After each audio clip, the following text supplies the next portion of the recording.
मी इंग्रजी संतोष स्वती इयत्ता तिसरी.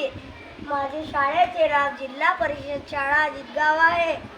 मी आज बोधकथा सांगणार आहे. माझे बोधकथेचे नाव स्वरूप आहे. एका आमराईमध्ये एक छोटेसे बाभुळीचे झाड होते. छोटेसे बाभुळीचे झाड सुंदर होते. ऍक्शन पण ते आनंदी न होते. माझी पाने जर मोठी असती तर किती छान असते. इतर झाडांची पाने मोठी मोठी आहे आणि माझी पाने छोटी छोटी आहे. वरून तीक्ष्ण काटे मुलांना मी आवडत नाही. असे म्हणून छोटेसे बाभुळीचे झाड झोपी जाते आणि दुसऱ्या दिवशी त्याला जाग आली तर त्याची पाने मोठी मोठी झालेली दिसतात, अगदी आंब्याच्या पानासारखी.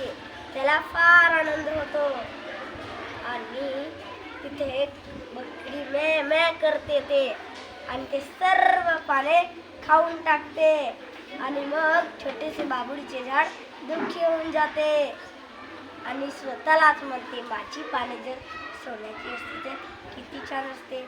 बकरी त्याला खाणार नाही.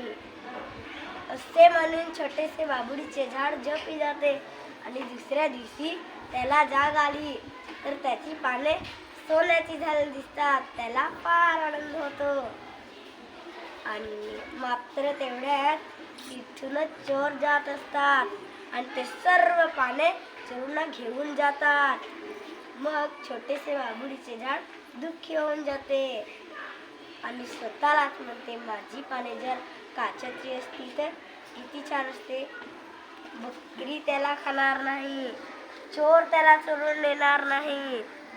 असे म्हणून छोटेसे बाभुळीचे झाड झोपी जाते आणि दुसऱ्या दिवशी त्याला जाग आली तर त्याची पाने काचेची झालेली दिसतात. त्याला फार आनंद होतो आणि तिथे एक सू करत वारा येतो आणि ते सर्व पाने खाली पडून जाते, फुटून जातात आणि मग छोटेसे बाभुळीचे झाड तर रडायलाच लागते आणि स्वतःलाच म्हणते, माझी पाने जर सुरुवातीसारखी छोटी छोटी झाली तर आणि काटे आले तर किती छान होईल. बकरी त्याला सर्व खाणार नाही, चोर त्याला चोरून नेणार नाही, वारा त्याला काही इजा करणार नाही.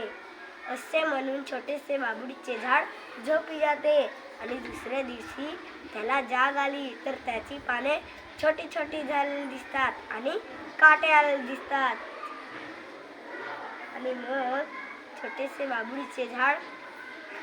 बाभुळीचे झाडाला फार आनंद होतो आणि तात्पर्य निसर्गाने सर्वांना परिपूर्ण बनवले आहेत. दुसऱ्याकडे बघून उगाच दुःख मानू नका.